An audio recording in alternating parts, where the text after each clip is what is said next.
حمزہ ناصر official Islamic channel کو like subscribe کریں۔ حضرت ابراہیم علیہ السلام کی عادت تھی کہ مہمان کے بغیر کھانا نہیں کھاتے تھے، اور جو کھانا مہمان کے ساتھ کھایا جائے اس کا حساب بھی نہیں ہوگا۔ ساری زندگی یہ ان کا معمول رہا ہے۔ ایک دن بھوک لگی، گھر والوں کو کھانا پکانے کا کہا اور خود مہمان ڈھونڈنے نکلے۔ ایک شخص کو جو کہ بوڑھا تھا لے آئے، دسترخوان پہ بٹھایا، کھانا جب لگ گیا تو اس کو کہا اللہ کا نام لے کے شروع کرو۔ اس نے کہا میں تو اللہ کو نہیں مانتا۔ آپ نے فرمایا کہ میں تیرے سے کوئی ربط، رشتہ اور تعلق نہیں رکھتا، اللہ ہی کے نام پہ تجھے کھلا رہا ہوں، تو میرے رب کا نام تجھے کم از کم لینا چاہیے۔ اس نے کہا میں تو بتوں کا پجاری ہوں اور روٹی کے چند ٹکڑوں کے لیے اپنے بتوں سے بے وفائی نہیں کر سکتا۔ حضرت ابراہیم علیہ السلام بولے جب تو اتنا غیرت مند ہے کہ میرے رب کا نام نہیں لیتا اور اپنے بتوں سے بے وفائی نہیں کر سکتا، تو پھر میرا بھی تو کیا لگتا ہے، اگر میرے رب کو نہیں مانتا تو میں تو کھانا اس رب کے نام پہ کھلاؤں گا، کھاتا ہے تو ٹھیک، نہیں تو تیری مرضی۔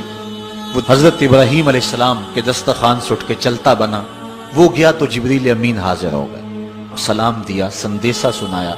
رب کہتا ہے اے میرے خلیل، تو نے میرا ایک بندہ ناراض کر دیا۔ یا اللہ، وہ تیرا بندہ تھا؟ وہ تو تیرا نام لینا گوارا نہیں کرتا تھا، اور تو فرما رہا ہے کہ وہ میرا بندہ تھا۔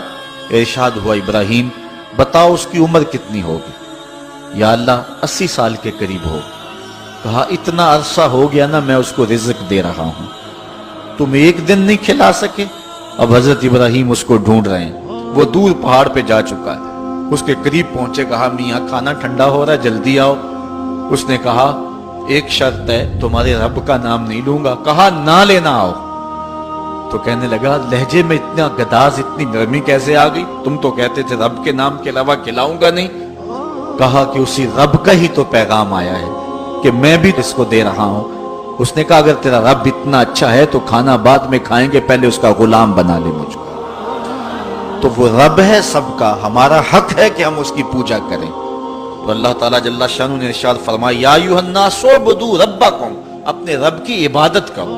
ایک تو وہ تمہارا رب ہے، اور پھر الذی خلقکم، اس نے تمہیں پیدا بھی کیا ہے۔ توجہ چاہوں گا، کتنی شان ہے کہ اس نے تخلیق بھی کیا اور پھر اس نے تمہاری تربیت بھی کی۔ جو تخلیق بھی کرے اور تمہاری تربیت بھی کرے، کیا اس کا حق نہیں ہے کہ اس کے حضور سجدہ ریزیاں کی جائیں؟ ساری زندگی انسان ماں کی خدمت کرتا رہے تو بتاؤ ماں کی خدمتوں کا بدلہ دے سکتا ہے؟ ماں کے پیار کا صلہ دے سکتا ہے؟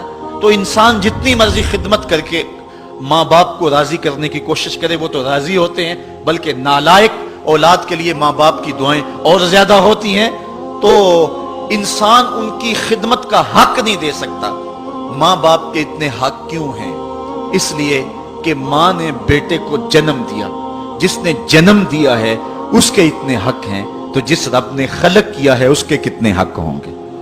جس نے تخلیق کیا ہے، دستے قدرت سے بنایا ہے، تو پھر اس کے کتنے حق ہوں گے؟ تو مجھے بتائیے اس شخص سے بڑا بدبخت کوئی ہو سکتا ہے جو اللہ کے حضور سجدہ ریزی نہیں کرتا؟ صبح کے وقت چڑیاں بھی اللہ کا نام لے رہی ہوتی، حشرات الارض بھی رب کا نام پکار رہے ہوتے ہیں، بلوں سے سر نکال کر جانور بھی اللہ کا نام پکار رہے ہوتے ہیں، اور اس شخص سے بڑا بد نصیب زمانے میں کوئی نہیں ہے کہ جو اللہ کی حضور جھکنا نہیں جانتا، جو اللہ کی حضور جو ہے وہ عبادت کا سر نہیں رکھتا۔ وہ رب ہے جو تمہیں پیدا کرنے والا ہے۔ ماں کے رحم کے اندر کون نقش و ونگار دینے والا ہے؟ کس نے گوشت کے لوتھڑے کو بولنا سکھایا ہے؟ کس نے چشم خانوں کے اندر روشن چراغ رکھ دیے ہیں؟ اور کس نے سر کے اندر ایک نشیط اور روشن دماغ رکھ دیا ہے؟ کس نے ہاتھوں کو پکڑنے کی قوت دی اور کانوں کو شنوائی کی طاقت دی؟ اور کس نے جو ہے وہ سونگھنے کی قوت اور قوت شامہ ناک کے نتنوں کے اندر رکھ دی؟ کون ہے جو ٹانگوں میں زور پیدا کرتا ہے؟ کون ہے جس نے چھاتی کو طاقت دی؟ کون ہے جس نے انسانیت کو احسن تقویم بنایا؟ انسان، کیا تیرا حق ہے کہ مسجد کے قریب سے تو گزر جائے اور اللہ کا نمائندہ پکار رہا ہو حیا علی الصلاۃ حیا علی الفلاح، آجا نیکی کی طرف، آجا نماز کی طرف، اور تو جو ہے وہ اس کو سننے کے باوجود گزر جائے؟ ایسا ہو سکتا ہے کہ تو اس کے حضور آئے نہ، حاضر ہی نہ ہو؟ یہ بد نصیبی نہیں تو اور کیا ہے؟ اللہ تعالیٰ جل شانہ ہمیں اپنی عبادت کی توفیق نصیب فرمائے۔ حمزہ ناصر آفیشیل اسلامک چینل کو لائک سبسکرائب کریں.